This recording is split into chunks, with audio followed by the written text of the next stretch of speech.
नमस्कार, मैं हूं आशीष चित्रांशी और आप देख रहे हैं the news launcher. Mid day मुद्दा विद अशोक वानखेड़े। और आज द हिंदू में छपी लोक नीति सीएसडीएस की एक रिपोर्ट, ये सर्वे की रिपोर्ट है। इस रिपोर्ट से बिहार में जो वोट अधिकार यात्रा चल रही है उसको कनेक्ट करेंगे। और ये इस कनेक्शन के बीच में ज्ञानेश कुमार लटके आपको मिलेंगे। द हिंदू की रिपोर्ट, सर्वे रिपोर्ट और वोट अधिकार यात्रा। वोट अधिकार यात्रा में जो जन सैलाब उमड़ा है, दरअसल दिल्ली में उसी से दिक्कत है। गुजरात लॉबी हो या निर्वाचन सदन, दोनों जगह बौखलाहट सिर्फ वहां पर उमड़े हुए जन सैलाब से। सासाराम से वोट अधिकार यात्रा औरंगाबाद पहुंचती है।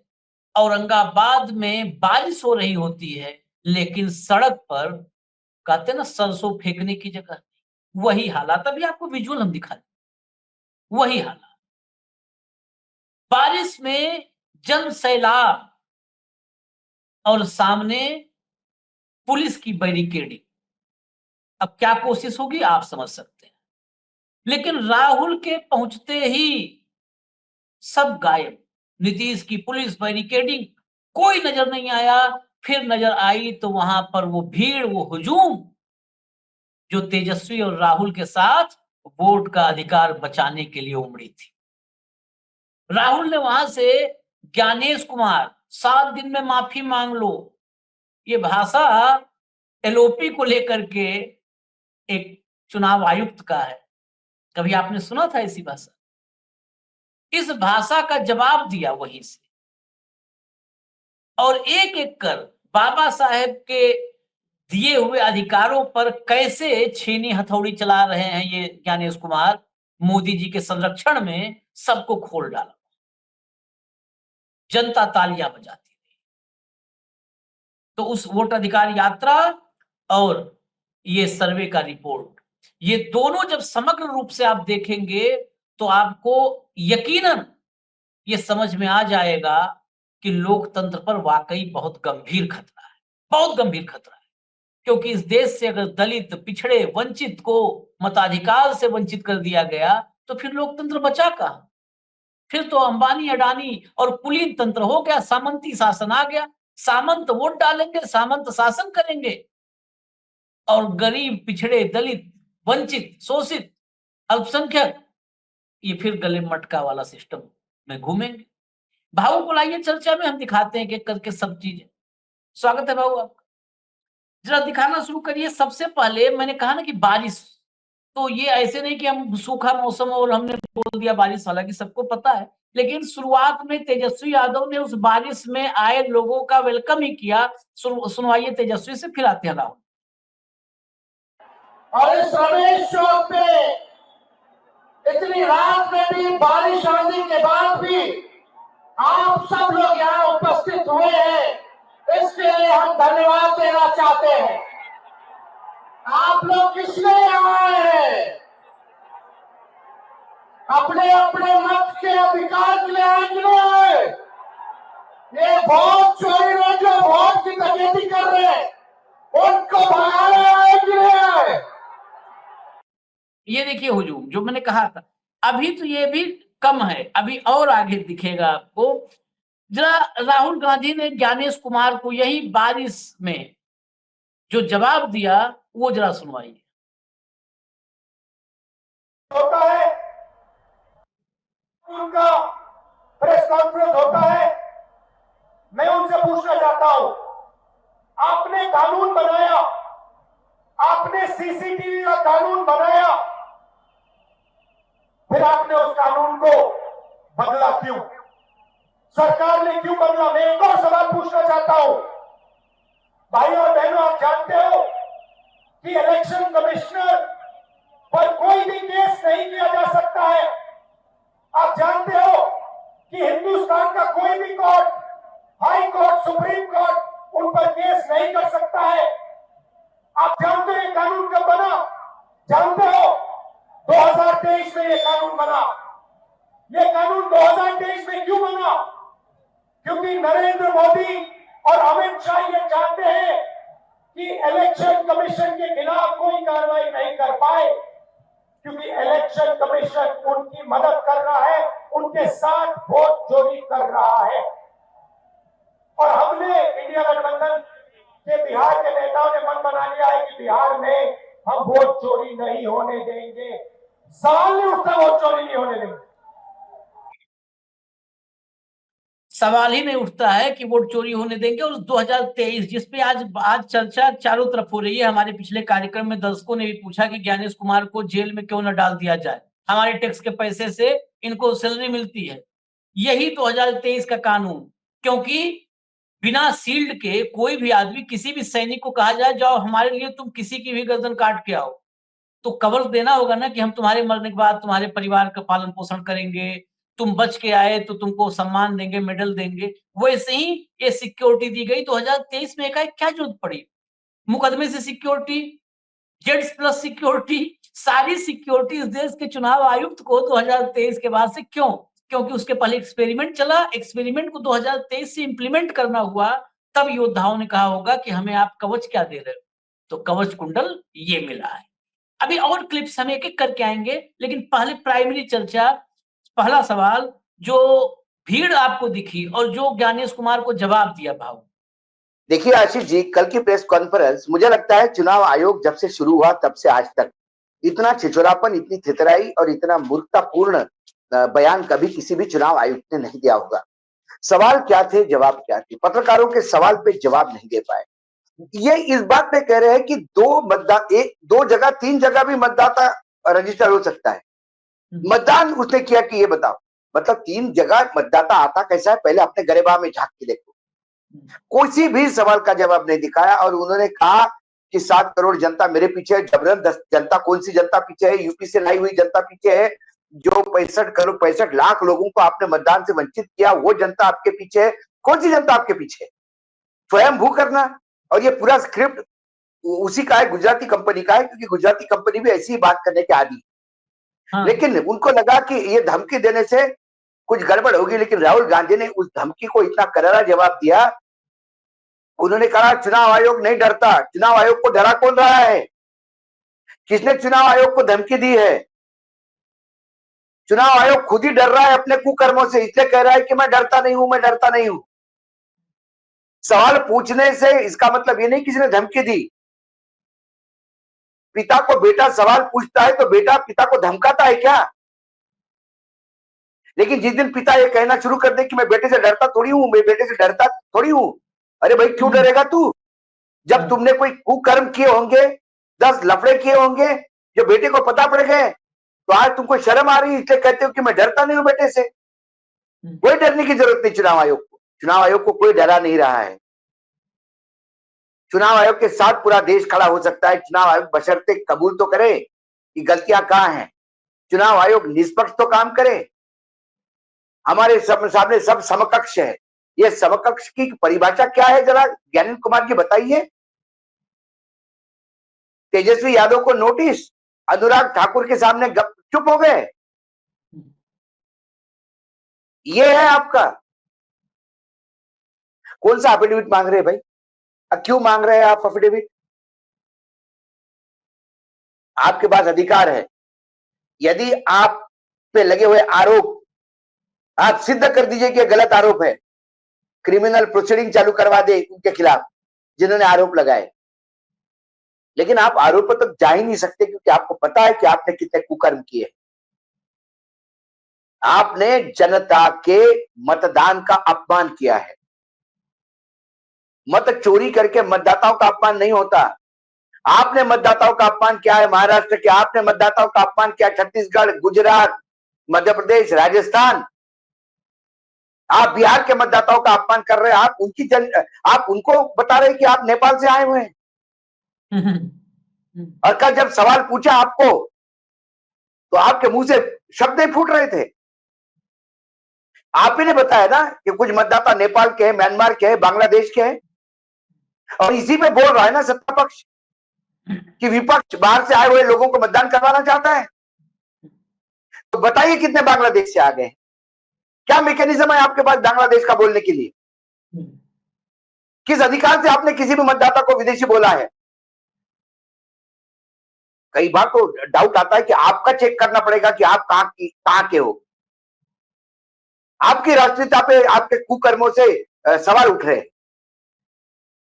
कोई भी भारतीय हो जो संविधान में विश्वास रखता हो, कोई भी भारतीय हो जो लोकतंत्र में विश्वास रखता हो, जो भी भारतीय हो जो कम से कम अपने राम और कृष्ण पे विश्वास रखता हो, कोई भी भारतीय हो जो महादेव पे विश्वास रखता हो। अरे ज्ञानेश जी, आपका नाम हमारे महाराष्ट्र में संत ज्ञानदेव हो गए, जिनके लिए आज पूरा विश्व जिनकी बात सुनता है। लेकिन आपने तो अज्ञान का प्रदर्शन करके बता दिया कि आप कितने उच्च कोटि के अज्ञानी हो। तो राहुल गांधी ने करा, राहुल गांधी का डरता कोई नहीं किसी से। हम डरा रही नहीं रहे, हम तो सिर्फ आईना दिखा रहे। अब आपका चेहरा यदि रावण का हो तो आप खुद डर जाएंगे, उसमें हम क्या कर सकते हैं? आपको गलत फहमी है कि आप राम हो। हमने तो आईना दिखाया आपको, वो भी पूरा आईना नहीं दिखाया। पूरे भारतवर्ष के आईना का एक छोटा टुकड़ा लेके आपके सामने आ गए, बेंगलोर के कॉन्स्टिट्यूंसी के विधानसभा महादेवपुरा के, उसी में आपको रावण दिखने लगे अपने आप में। और इनके खिलाफ तो महाभियोग चलना चाहिए। आशीष, मैंने सुना है आपके कार्यक्रम में आज वो प्रयास कर रहे, और बिल्कुल महाभियोग होना चाहिए, तो चर्चा होनी चाहिए और इनके कुकर्मों को आम जनता तक लेके जाना चाहिए। अब आम जनता का विश्वास उड़ गया। मैंने आपको पहले भी बताया, मैंने आपको 2 उदाहरण दिए थे। मैं नागपुर गया था, तब का उदाहरण दिया था कि एयरपोर्ट के बाहर जो टैक्सी और ऑटो वाले खड़े रहते हैं, वो खुद कह रहे थे कि अरे भाई इनका क्या है, इनका भरोसा, चुनाव आयोग जो चाहे वो नतीजा निकाल लेता है, कोई मतलब नहीं रहा मतदान का, कोई मतलब नहीं रहा लोकतंत्र और प्रजातंत्र का। ये आम आदमी बोल रहा है।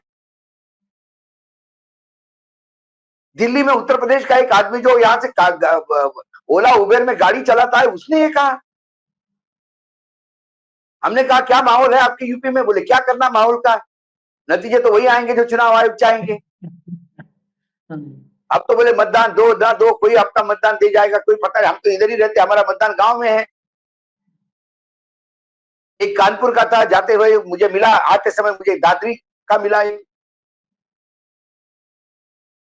बोला क्या करे साहब, हम नहीं जाए तो भी वोट डल ही जाता है, ये लोग कर ही लेते हैं, अब चुनाव के कोई मायने नहीं रहे। यदि आम आदमी का चुनाव से विश्वास उड़ गया तो फिर इस चुनाव आयोग ने किया क्या? आम आदमी के जो विश्वास चुनाव आयोग में लोगों का था, लिंग 2 ने चुनाव आयोग में विश्वास, शेषन साहब ने चुनाव आयोग में विश्वास पैदा किया था। मैं जब आम आदमी वाली बात आपने कही ना, तो मैं उस सर्वे के बारे में जरा डिटेल में जानना चाहता हूं। सर्वे ये कह रहा है, ये बड़ा अलार्मिंग है। मैं फिर दर्शकों से कह दूं, ये सर्वे बहुत अलार्मिंग है और इसको गौर से समझिएगा। इसमें थोड़ा नीरस लगेगा, सर्वे और तकनीकी मामला होता है, नीरस आपको लगेगा, लेकिन इसको ध्यान से समझिएगा। ये लोकतंत्र के लिए खतरे की घंटी है, सीएसडीएस और लोकनीति का जो सर्वे है। देखिए, सीएसडीएस और लोक नीति ने जो सर्वे किया आशीष, वो सर्वे का बेस वही है जो पिछले 2-3 महीने से हम लगातार हर रोज कहीं ना कहीं इस बात का जिक्र करते हैं। सवाल है उन 11 सर्टिफिकेट्स का, सवाल है उन 11 सर्टिफिकेट के अवेलेबिलिटी का। वो जो 11 सर्टिफिकेट है वो कितने लोगों के पास है, पासपोर्ट कितने लोगों के पास है, डोमिसाइल तो है ही नहीं वहां पे।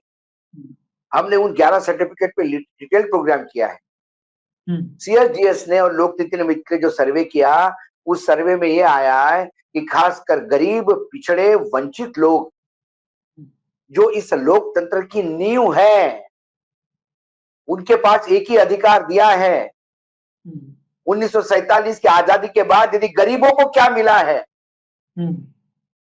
आदिवासियों को क्या मिला है, पिछड़ों को क्या मिला है, तो माफ कीजिएगा, आजादी नहीं मिली। आज भी क्या कोई पिछड़ा अपने घोड़ी पे बैठ के बारात निकाल सकता है? गुजरात में तो गॉगल पहनने पे पिछड़े पीटे जाते हैं। उनके लिए तो सामंत वही, अंग्रेज वही, मुगल वही और वर्तमान सरकार वही। किसान की हालत पहले भी वही से थी, आज भी वैसी है। देश आजाद होने से मिला क्या है इन लोगों को? पिछड़ों को, दलितों को, वंचितों को, इकोनॉमिकली बैकवर्ड्स को एक चीज मिली, मतदान का अधिकार। जब मतदान के समय वो लाइन में लगता है तो धन्ना सेठ भी उसके साथ लाइन में खड़ा होता है। साहूकार जिसका ब्याज देता है रोज कमा कमा के, वो भी लाइन में उसके पीछे खड़ा होता है। और उस मतदान के अधिकार से यदि वो अपने देश के भविष्य की, अपने खुद के भविष्य की नींव डालना चाहता है, वो अधिकार ये छीन रहे हैं। क्योंकि एक गरीब मजदूर खेत पे, किसान वो खेत पे काम जाके अपनी रोटी कमाएगा कि इनका डोमिसाइल लाने के लिए या इनका सर्टिफिकेट लाने के लिए, जन्म पत्र, मृत्यु प्रमाण पत्र लाने के लिए, अपने 10वीं के मार्कशीट लाने के लिए चक्कर काटेगा?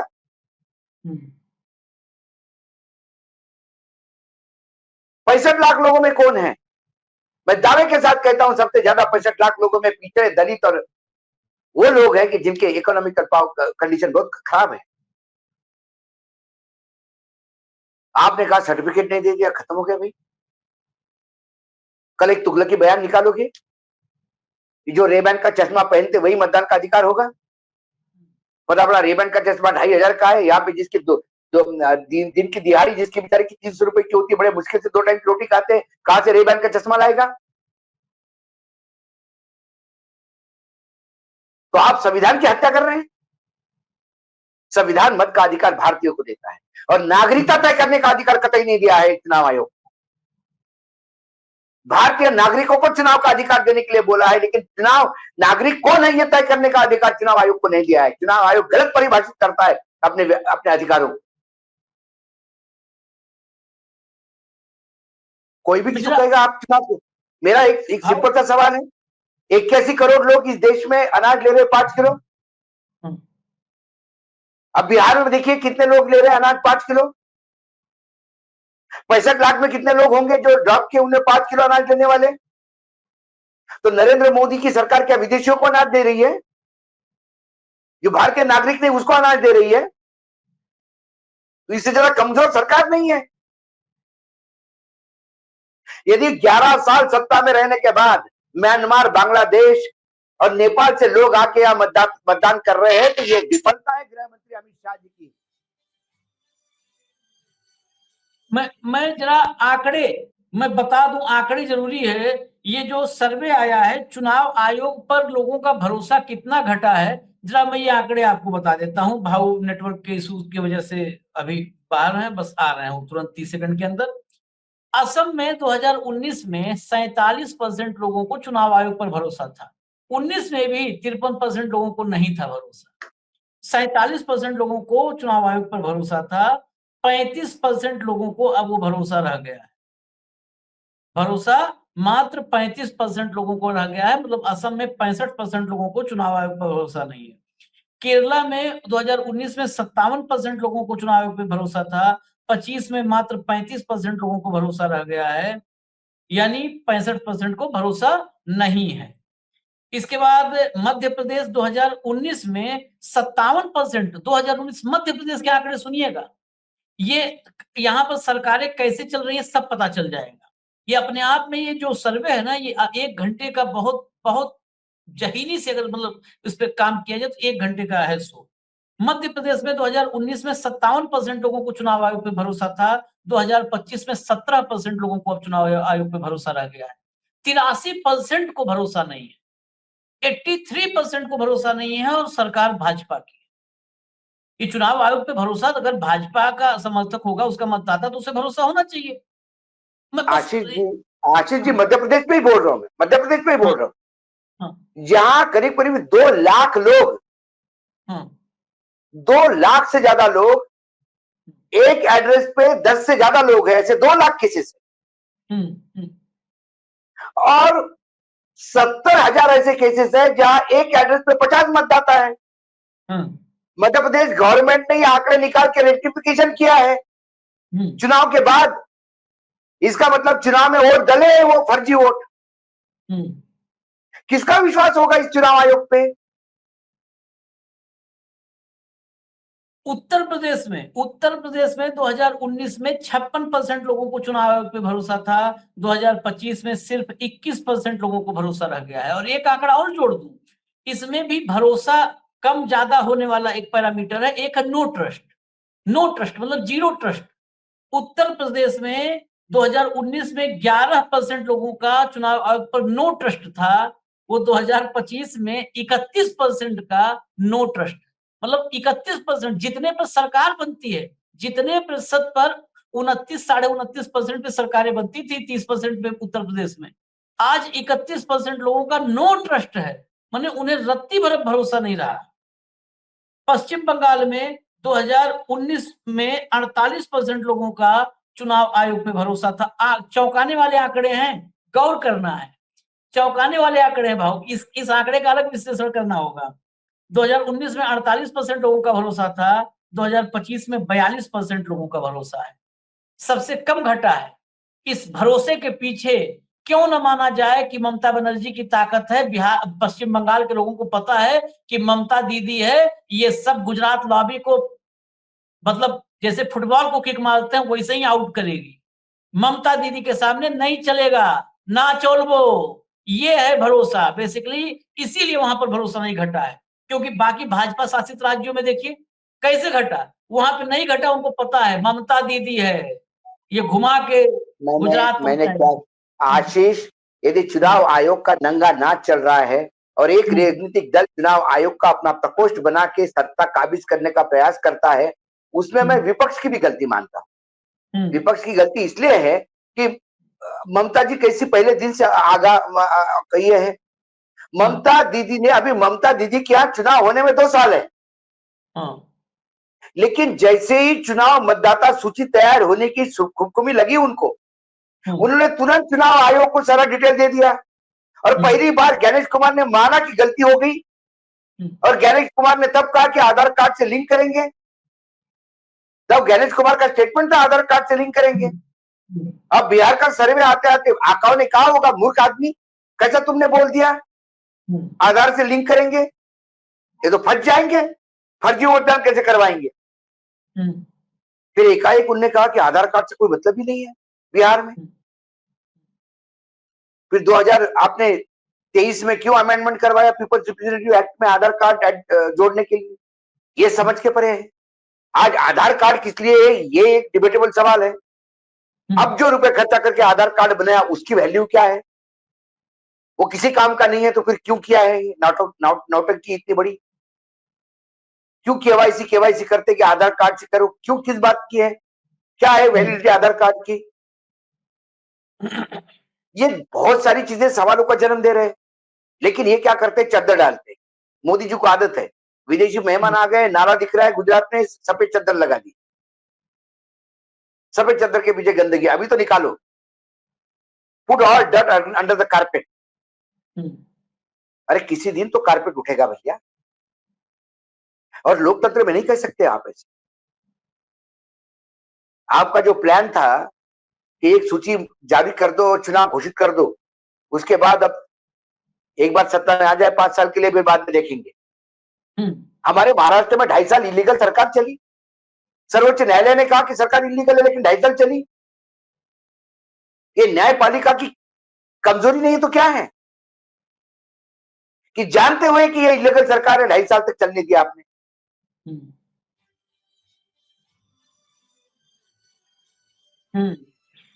चलिए, मैं अभी एक और राज्य का बचा हुआ है, मैं वो भी बता दूं, ये इंपॉर्टेंट है। हालांकि अभी हम आपको डिटेल में सारा कुछ बताएंगे। एक और राज्य देखिए छूटा हुआ है, दिल्ली। दिल्ली देखिए, ये अपने आप में पूरा का पूरा नमूना बता रहा है। दिल्ली में सैंपल देखिए, 2019 में 60% लोगों को भरोसा था चुनाव आयोग पे, लेकिन भाजपा की सरकार इस बार आ गई है, रेखा गुप्ता सीएम बनी। कैसे बन गई दिल्ली में, सब लोग सोचते रह गए। ट्रस्ट कितना है अब, 60%, वो आ गया है 21% पे। ये बता रहा है कि जनादेश चोरी हो रहा है। ये सर्वे बोल रहा है कि देश में जनादेश चोरी करके सरकारें बन रही है, कि लोगों का ट्रस्ट खत्म हो जा रहा है नतीजों से। लोगों का नहीं, आप आम आदमी से बात करिए। मैं तो हमेशा कहता हूं, मेरा इंटरेस्ट उसमें नहीं होता कि फ्लाइट में कौन आपको पूछता है कि साहब क्या होने वाला है देश। हम्म, उसको कोई फर्क नहीं पड़ता, कोई सरकार आए कोई नहीं जाए। हम्म, आप बाहर आके ऑटो वाले से पूछिए, आप पान की रेडी पे खड़े होके पूछिए, आप जो चाय ग्लास में खड़े होकर रास्ते में पीते उसको पूछिए, आप ढाबे पे जो लोग बैठते उससे मत पूछिए, ढाबे पे जो आपको खाना खिलाता है उसको पूछिए किस गांव से रहने वाला है। बोले पास में। मतलब क्या है तुम्हारे गांव में? क्या भाई साहब, वो तो कमल ही आता है यहाँ पे, तो हम कुछ भी करें, उनका तो सब है ना मशीनों में। ये लोग कब से कितने 4-5 साल से लोग यही बोल रहे हैं कि मशीन उनकी है, अब क्या फर्क पड़ता है। हम्म, अब किसी को नहीं मालूम चुनाव आयोग क्या है, किसी को नहीं मालूम बेचारे को, लेकिन उसको ये मालूम है कि मशीन वही देती है जो उनको चाहिए, हमारा वोट करने से कुछ मतलब नहीं होता। ये अविश्वास नहीं तो क्या है। और ये बिहार में तो अब गदर मचा हुआ है, गदर मचा हुआ है।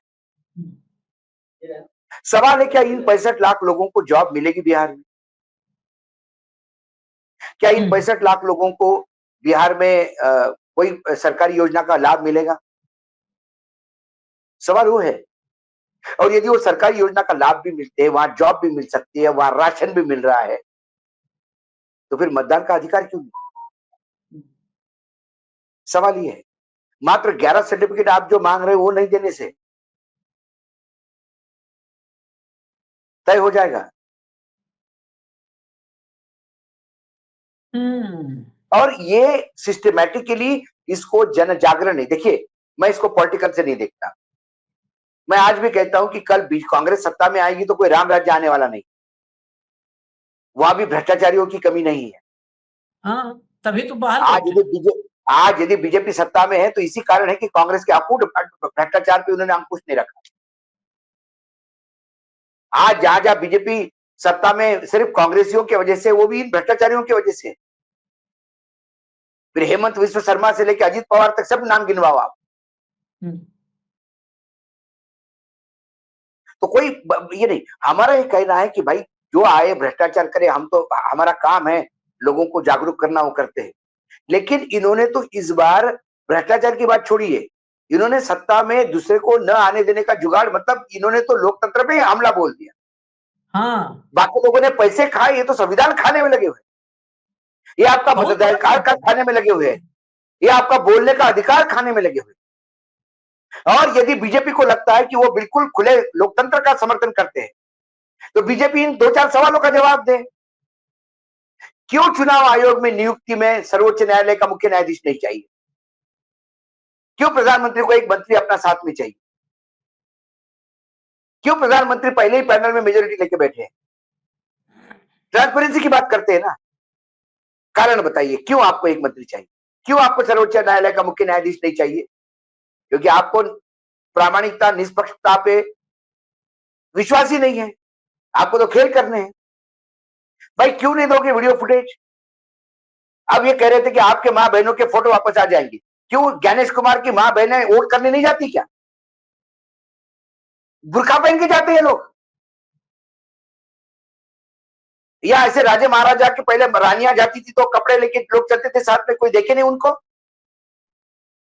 ज्ञानेश कुमार के घर की भी महिलाएं जाती होगी वोट में तो लाइन लगा के जाती होगी। क्या टेलीविजन चैनल के कैमरे नहीं लगे रहते? क्या टेलीविजन कैमरे पे लोग नहीं बोलते कि मैंने वोट दिया, मैंने वोट दिया, मैंने वोट दिया? किसके निजता का हनन है? बात करते हैं मां बहनों की, आपने पूरे चुनाव प्रोसेस की मां बहन कर चुके हैं, आप पूरे संविधान की मां बहन करने में तुले हुए, और मां बहनों का हाथ ले रहे कि प्राइवेसी खत्म हो जाएगी, आप अपने मां बहनों के फोटो कैसे देंगे बाहर? अरे कौन से फोटो है?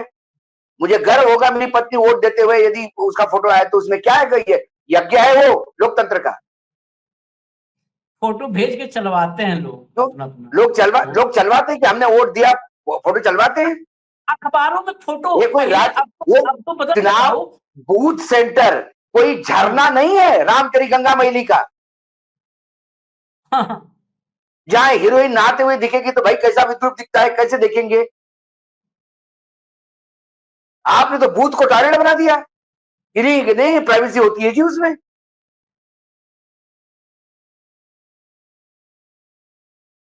नहीं, पहले तो सिंपल सा सवाल, पुराने अखबार देखते होंगे, क्या ज्ञानेश कुमार जी के परिवार के लोग, क्या ज्ञानेश क्या ज्ञानेश कुमार जी के परिवार के लोग बुर्का पहन के जाते हैं?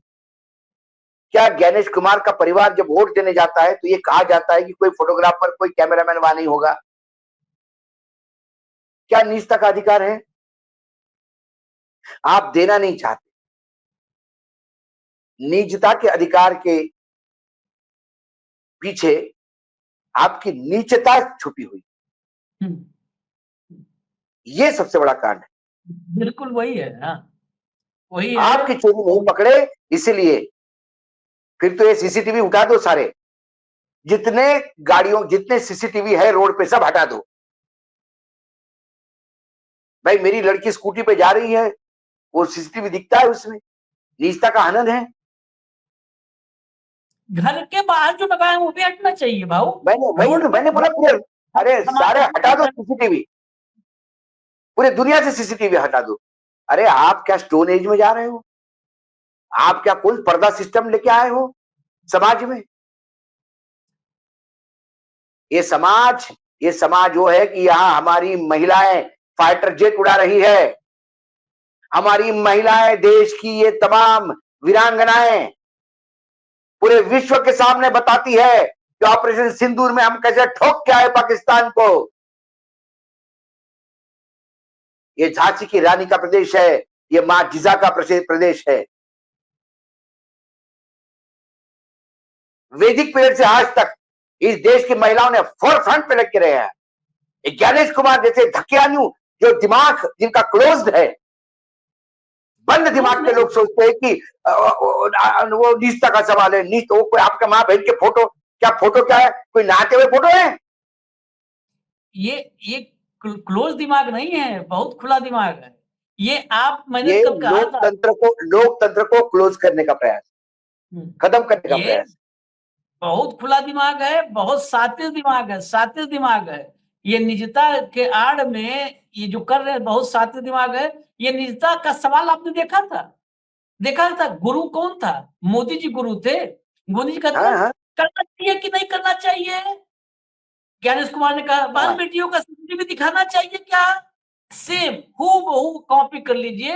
ये उसी अभिनेता से सीखा हुआ। और आपने कहा चुनाव आयोग में सीजेआई, चुनाव आयोग में सीजेआई नहीं, मोदी जी अब बैठे हैं, वही बहुत है। उसमें ये ज्ञानेश कुमार कैसे आए हैं? ज्ञानेश कुमार के आने की कहानी पर मैं कल परसों कई दिन से सोच रहा था। आप याद कीजिए, जब सीजेआई को हटाया था कानून बना करके, तो कौन कौन था सीजेआई को हटाने के बाद?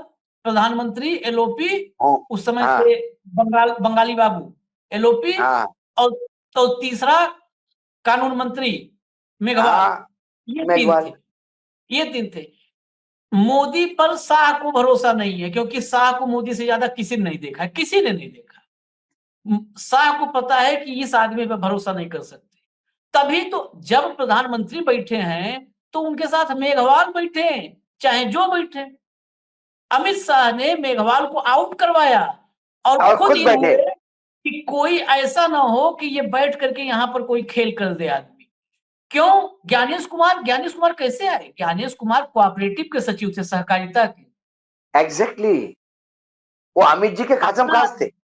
हाँ, सबसे खास आदमी। और तब जो है मोदी के साथ बैठना पड़ा अमित शाह को। ये बहुत तगड़ा। अगर सरकार ऐसे नहीं चल रही है, जनता का क्या भला होगा जहां पर टॉप पे बैठे दो आदमी एक दूसरे को अविश्वास के साथ देखते हो? वो व्यक्ति वो जनता का क्या भला करे? वो तो पिछले 2 साल से चल रहा है आशीष भाई। हम्म 2 साल से चल रहा है, खुल के दिखता है। जिनको जिनको आंखें खुली है उनको दिखते हैं। अंध भक्त जो अंध है उनको क्या दिखे?